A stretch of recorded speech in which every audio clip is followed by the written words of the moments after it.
Welcome back to my channel for another pregnancy update. In today's update, I am 36 weeks pregnant, which means I only have on average about 4 weeks left to go in this pregnancy, which is super encouraging, super bittersweet, super exciting, all at the same time. I am beyond ready and excited to meet this little girl. I cannot believe that I will be term in less than a week. So that is just so exciting and so much fun. I just want to hold her and smell her and get all those newborn cuddles, and it's just gonna be so much fun.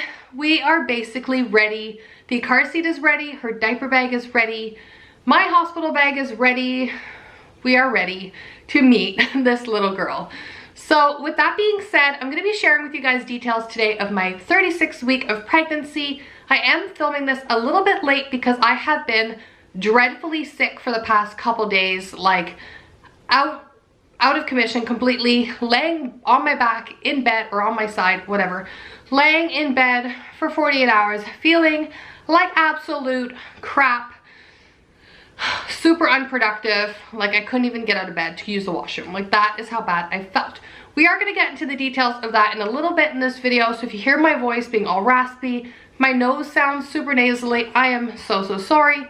But I do want to film this for you guys to be as accurate as I can and just share with you guys the real life details of being in your 9th month of pregnancy. With that being said, I'm not going to share with you guys all of the details, baby stats, and all of that, because baby girl at 36 weeks is just the size of a baby. People are like, oh, she's 17 inches or 19 inches or 21 inches or 4 pounds, 8 pounds. Regardless of the weight and the length that she is growing at her own rate. She is doing very well, and babies come out at all different, I was gonna say shapes and sizes, not shapes, hopefully, all different sizes and weight and all of that. And as long as they're doing well, when I was reading the bump app earlier, I was like, how am I supposed to tell you that she's 5 pounds or 8 pounds when I have no idea? How am I supposed to tell you she's 17 inches or 21 inches when I have no idea? I have big babies. They're not typically big when they are born, but they grow rather quickly. So we're just gonna have to see what her weight is when she is born. Alex was 6'13" at nearly 38 weeks pregnant, and Easton was 7'8" at 41 weeks pregnant. So again, it varies quite a bit. Let me know your guesses down below on how big you think baby girl will be. And I believe they were both 20.5 inches or 21 inches exactly. I'd have to go back and check, but if they were both the exact same length, I know that. Her organs are fully functioning now. We are praying anyways, and she is getting that much closer to being able to breathe on her own. So that is super fun as well. So jumping into my pregnancy this week, my symptoms, why I haven't not been feeling well. When I saw the doctor at my 36-week appointment, he did the dreaded, most glamorous GBS test, because that is what you need to get done when you are pregnant. So he did that. I will get the results next week at my 37-week appointment. He also did the whooping cough vaccine because it's new protocol now apparently. Didn't have so much information on it, but it seemed to be worth it for me. So I got the whooping cough vaccine, which is still kind of tender and swollen and all of that as well. The morning after I woke up from having the whooping cough vaccine, I felt like I had the biggest flu of my life. I had headache, nausea, like for 2 days. I could not eat, I could not drink. Headache, nausea, stomach upset, just feeling really weak and tired overall. It was really dreadful. Now I don't know if that's like pre-labor symptoms or if that's from the whooping cough vaccine. I guess I will never know because it's just hard to pinpoint exactly what it was from, but I felt so sick from it. It was awful. Going back to the GBS test, I was concerned because both my previous labors were about 3 hours long, three and a half hours long. And if you are GBS positive, which I haven't been in the past, but that doesn't mean anything, from one pregnancy to another, 1 month to the other, you can have that bacteria in your body. So I did mention to the doctor that I was a little bit concerned because they do like to administer the antibiotics for 4 to 6 hours before a baby is born. I am not thinking my labor will be that long because my previous ones haven't been, and Easton and this baby will only be about 21 months apart. So I did voice my concerns to him, and he told me not to worry about it. Typically, they're worried when the baby's in the birth canal for hours and hours and hours. In my case, if the baby's only in the birth canal for half an hour, they typically don't get the bacteria and the infection. So they're not as worried. They just watch for like Apgar score, if the baby's crying, baby's reflexes are good at all of that. They won't administer the meds to the baby unless they're definitely showing signs of something wrong. Now, I don't know what the signs would be in a newborn. I haven't really looked into that, but I will look into it if I end up being GBS positive this time around.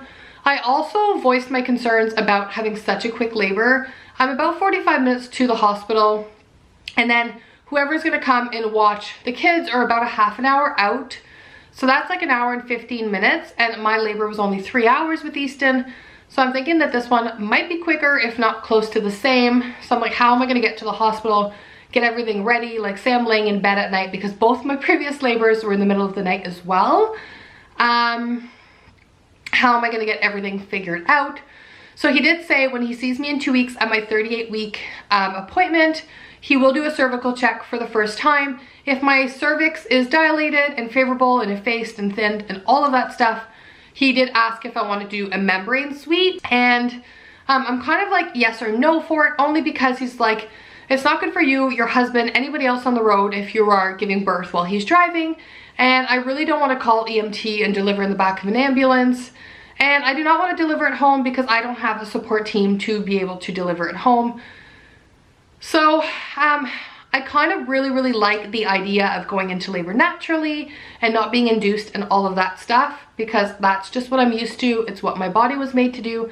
But at the same time, I have to be cautious and think about what's going to happen if it happens so quickly and I'm only in labor for an hour and a half and I'm screaming and yelling, my husband can't drive. So we're thinking about all of that. So he said if my cervix is favorable and I want to, he will do a membrane sweep, and then I can just stick around. My mom is luckily about 10 minutes from the hospital, so I can go there and hang out for a bit, go for a walk, whatever, and get things going that way.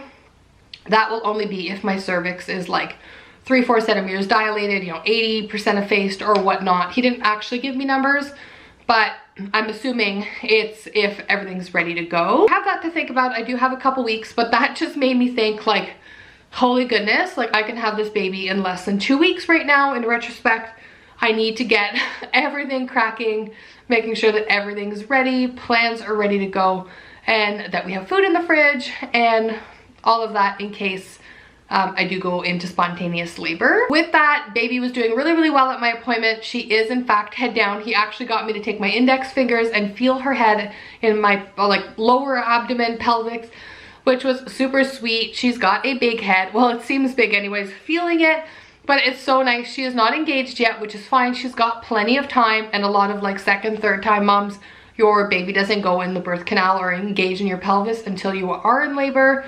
My blood pressure was 120/64, so a little bit better regulated. He did tell me I can cut down on my salt a little bit, which is wonderful because I am blanching. I am super puffy, if you can see. And I just don't want to have to eat that much salt anymore. All right, so on to some symptoms for week 36. I was just about to say 26. Whoa. For week 36, I'm definitely feeling an increase in Braxton Hicks contractions. They are not super strong and they're not painful by any means. And they only just started a couple weeks ago, and more so now.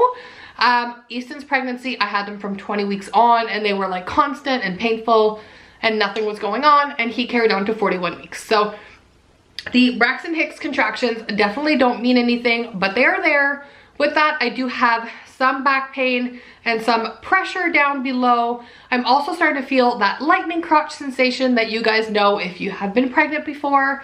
It is not the most pleasant feeling in the world, but is so encouraging and nice because it means that things are moving along. So when I'm standing and walking around and exerting myself, as much as like it's painful and annoying and you don't want that feeling, you kind of just want to keep moving around because you're like, oh my God, like things are happening, it's working, you know, she's pushing down, her head is putting pressure on my cervix, which is so good. So it's kind of like good and bad at the same time, but it's super encouraging. And with that being said, with all of the pressure and her being heavy and low, I am peeing what feels like all of the time. Sometimes I pee like 5 times in an hour, and I'm like, how can someone get up and pee so much? It is crazy. Like, I have to change my underwear multiple times a day because I feel damp and gross. And I know this is so gross and TMI, guys. and I've never had this in previous pregnancies. I guess I'm just getting older and my pelvic floor is definitely not as strong and good as it used to be. Have to work on that afterwards because incontinence is not something that seems super attractive and fun for a young woman in her 30s. So I'm definitely peeing all of the time, and it's just what it is. I was kind of backed up when it comes to my intestinal things for a little while, or a long while in this pregnancy, and now everything seems to be moving through. So as usual, I started Googling, and that says, well, it could be your body getting ready for labor and all of that. So no, I don't want to bring my hopes up right now, but I do know that things are moving along, and it's just so much fun to be able to experience this whole journey as a whole. With being in my 9th month of pregnancy, I'm definitely starting to feel more fatigued a lot quicker. The days seem to be longer, the weeks seem to be shorter, but I am definitely feeling tired. Probably like around 2 p.m. I've got like this really down time between like 2 p.m. and 5 p.m. where I just feel exhausted and like I do not want to do anything. I also have insomnia at night. I'm really struggling to fall asleep at night because one hip will hurt and then I'll turn to the other side, then my second hip hurts, then my shoulder hurts, and then I'm uncomfortable, and then she starts to move, and then I need to pee, and then I go back and lay down, and then something else hurts. And again, I'm not ungrateful about this pregnancy. It's just not easy. I thank the Lord for our king size bed now and the 20 pillows that we have in it. My husband's always like, why do we need so many pillows in the bed? Yes, they are for decor, they look beautiful, but I prop myself up on every different angle, especially now that I'm sick. Oh yeah, now that I'm sick, I can sleep even less because all of the mucus and the stuffiness and the sore throat and the clearing my throat and the itchy throat, and oh my goodness, I know it's my body getting ready for beautiful little baby, but I think that I will probably sleep better once she is born, even though she'll be up every 2 to 3 hours breastfeeding. I will still probably get better sleep because I'll actually be able to sleep for those 2 or 3 hours. So with all of those glamorous symptoms moved over and done and all of that, I am sitting in baby girl's nursery, which is 95% done. We are missing her name above her crib and a few pieces of decor and a few books that I want to buy. Everything else is completely done, which is so much fun. I want it to be done by the time I was 36 weeks. So I mean, she's not going to use the nursery from the beginning, but all her clothes is washed, everything's organized, put away, her diaper bag is packed. I've got her name sign there. We're just waiting on her actual name, which we did choose. I am so excited to share with you guys her nursery reveal as well as her name reveal. It took us a long time to come up with a name and a middle name that went together and that went with the last name, but her name is her name because I just ordered yesterday or the day before the name to go on her name sign. So we have definitely chosen a name, which is so exciting. Anyways guys, that sums up week 36 of my pregnancy. Don't go anywhere. I'm going to show you guys my rapidly actually it's not growing anymore. I'm going to show you guys my huge baby bump, and don't mind the growing things that are ready to breastfeed a little baby, but I'm going to show you guys my baby bump for week 36, and then I will see you guys next time. Bye guys. You stole my heart, what is it that you do? My life was great till you added colors. Like the moon needs the sun, we don't care about the others. You set my